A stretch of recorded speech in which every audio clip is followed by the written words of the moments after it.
Installez maintenant l'application Français dans le monde sur votre mobile.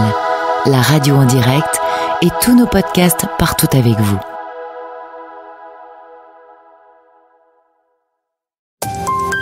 Voici 10 minutes, le podcast des Français dans le monde pour aider tous ceux qui se préparent, qui vivent ou qui rentrent de mobilité internationale. Je suis Gauthier Saïs et j'ai le plaisir de passer 10 minutes avec Anne-Henri Werner. On part en Allemagne pour parler des rencontres mondiales Flamme à Paris. 10 minutes, le podcast des Français dans le monde. Françaisdanslemonde.fr. Bonjour Anne, bienvenue Madame la Présidente qui ne dort pas beaucoup en ce moment. C'est exactement ça. Ben, j'imagine bien parce que quand on se retrouve au cours d'une réunion et qu'on se dit on ferait bien une rencontre où on rassemblerait tout le monde et le moment où on est à quelques jours de l'événement, voilà, il s'est passé pas mal de choses, pas mal de préparations, pas mal de coups de dernière minute. Enfin, c'est un gros truc que vous avez décidé de faire. C'est énorme. Et c'est vrai que quand on se lance dans quelque chose comme ça, on n'en mesure pas la dimension. Et d'ailleurs, ça vaut mieux. Je crois que sinon on n'irait pas. On ne se lancerait pas. Alors, ça se passe du 11 au 13 octobre à Paris. Alors, on va pas dire où c'est à Paris parce qu'il s'avère que c'est pas suffisamment grand. Les gens vont pouvoir suivre. En plus, ils sont un peu partout sur la planète, nos auditeurs. Donc, vous allez pouvoir suivre ça en ligne. C'est quand même très important. La rencontre mondiale Flamme à Paris, organisée par Flamme Monde. Tu es la présidente de l'association de la Fédération Flamme Monde, en coopération avec Parapluie Flamme UK et Fédération Flamme USA et avec le soutien financier du ministère des Affaires étrangères et de l'AEFE. Est-ce que je n'ai pas dit de bêtises ? C'est exactement ça. Il y a beaucoup de partenaires dans cette organisation.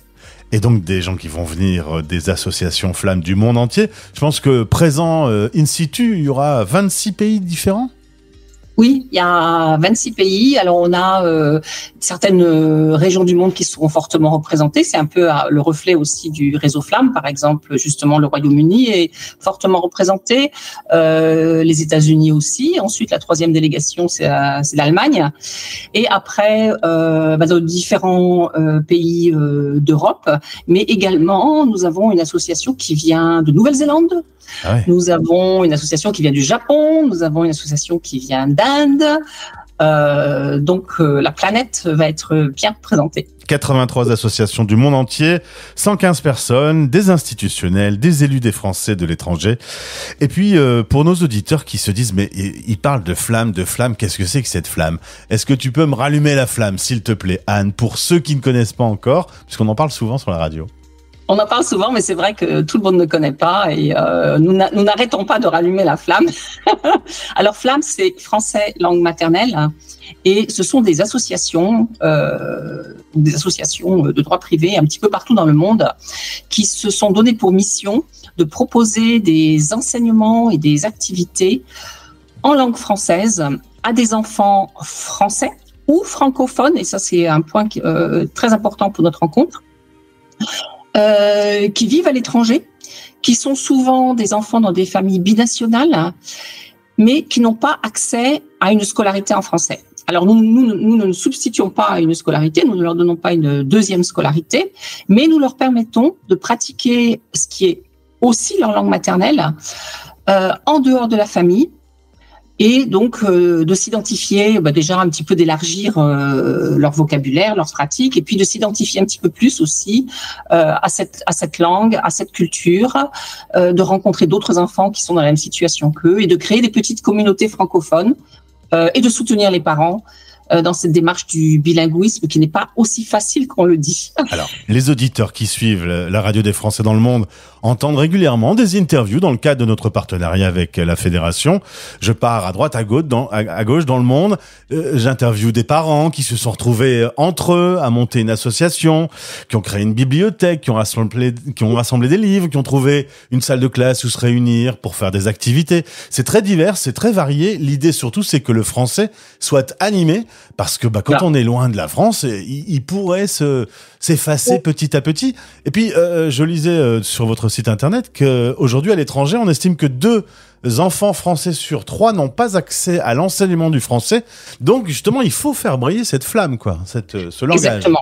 C'est vraiment ce qui nous anime tous.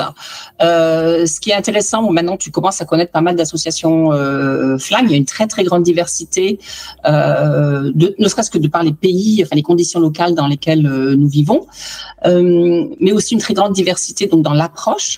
Mais nous avons tous cette même intention, cette même volonté, et nous rencontrons tous nous avons tous un public qui a les mêmes difficultés d'amener ces enfants à pratiquer cette langue, à la maintenir, à l'enrichir aussi, à la développer pour qu'elle devienne quasiment une langue maternelle. Et l'idée de la fédération, depuis que vous l'avez créée, on en a déjà parlé aussi, c'est de leur donner des outils, des supports, les mettre en réseau. Voilà, c'est de les accompagner pour qu'ils se sentent pas seuls dans leur association au bout du monde. Voilà, parce qu'en fait, l'association, comme tu le sais, est encore récente. Et depuis que le dispositif, là, si on parle simplement du dispositif donc mis en place par le ministère au début des années 2000 existe, donc un peu plus de 20 ans, les FLAM, à part certaines régions comme Royaume-Uni ou USA qui s'étaient déjà un petit peu regroupées en fédération, les FLAM finalement agissaient chacune de leur côté avec leurs problèmes. Et c'est d'ailleurs des problèmes qui nous ont amenés à nous réunir, puisque c'est la période Covid finalement. Et donc c'est ce qui a présidé à la création de cette fédération. Et aujourd'hui, vous accompagnez les nouveaux projets, ceux qui ont envie d'en créer, donc ce qui va encore en plus enrichir le réseau à travers le monde. Oui, tout à fait. C'est également une de nos missions, une de nos intentions, d'accompagner des associations qui voudraient se créer, qu'elle n'ait pas à tout réinventer, puisqu'il y a déjà beaucoup de choses qui existent, beaucoup d'expériences, beaucoup de succès de par le monde. Du coup, du 11 au 13 octobre, grâce à ces rencontres mondiales FLAM à Paris, il va y avoir des séances plénières, des tables rondes. Ça, ce sera retransmis en direct. On pourra le suivre soit en direct, soit avec les fameux décalages horaires, en replay sur la chaîne YouTube. Là, vous mettrez l'intégralité des contenus à disposition. Tout à fait, tout à fait. Tout ce qui se passera en salle plénière, dans cette grande salle de conférence, sera filmé, enregistré et mis à disposition. On n'a rien à cacher. Donc, au contraire, cela pourra permettre à des interlocuteurs par la suite peut-être de revisionner certaines choses. Il y a juste certaines petites parties du programme qui ne seront pas retransmises parce qu'elles se passeront dans des petites salles à côté, notamment des ateliers en groupe que les associations feront entre elles le samedi sur différents thèmes. Mais il y aura quand même en plénière une restitution, un petit résumé de ces ateliers qui permettra également de se donner une idée de ce qui a été dit. Et comme la planète va venir à Paris, eh bien c'est l'occasion de créer du réseau, des moments de convivialité et d'échange aussi, s'échanger des numéros de téléphone et des bonnes idées. Voilà, vous avez envie de faire un bouillon de culture de cet événement. Oui, et puis surtout, les associations FLAM, maintenant, elles commencent quand même pas mal à se connaître. On fait beaucoup de webinaires ensemble, on a beaucoup d'échanges sur les groupes WhatsApp, etc. Et on a tous hâte de faire véritablement connaissance, de se rencontrer en vrai, de voir vraiment des gens en vrai, de se parler, de faire un peu la fête ensemble aussi. C'était un petit peu aussi l'idée. Au-delà de l'échange de bonnes pratiques, d'expériences, de dialogue, c'était l'idée aussi vraiment de se rencontrer. On va entendre souvent la phrase « on s'est beaucoup parlé, mais c'est la première fois qu'on se voit en vrai ». Exactement. Phrase que je connais et que je dis souvent aussi. Un mot sur le concours et la remise de prix. Vous avez envie de mettre en avant, d'éclairer les projets éducatifs innovants. Oui, on en a profité.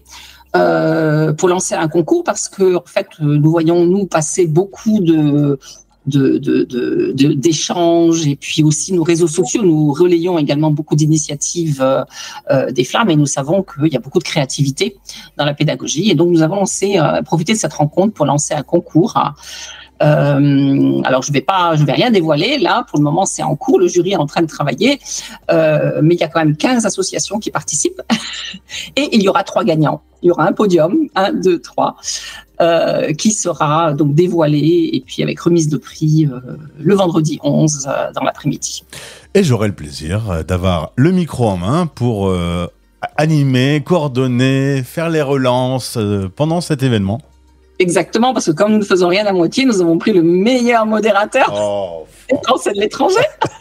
Tu me flattes, Madame la Présidente. Donc, en tout cas, heureux d'être la voix des expats sur cet événement. Et d'ailleurs, ça se prolongera sur l'antenne de la radio des Français dans le monde, puisque dès le lendemain, dès le 14, et pendant toute une semaine, ce sera une semaine spéciale Flamme, où vous entendrez tous les jours des interviews des différentes associations que l'on a déjà eu l'occasion d'avoir au micro. Et pendant le week-end, diffusion d'un podcast spécial que j'enregistrerai directement pendant l'événement, pendant une petite soirée avec une petite coupette peut-être. Mais sûrement.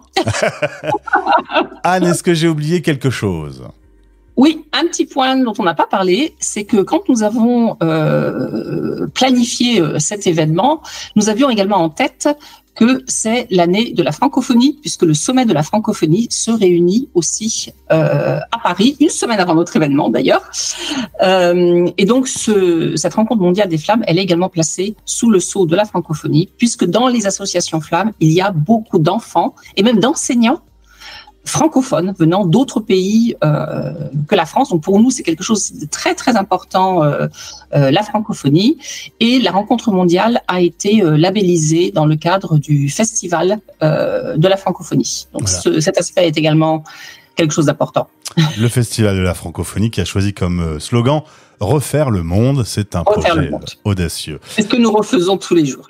Eh ben Anne, merci en tout cas de travailler avec tes équipes, que je salue au passage, parce que du coup je travaille avec elles et elles bossent super bien. Voilà. Ah, ça... C'est vrai. Là, franchement, heureusement, on est je suis très bien entourée, une super équipe.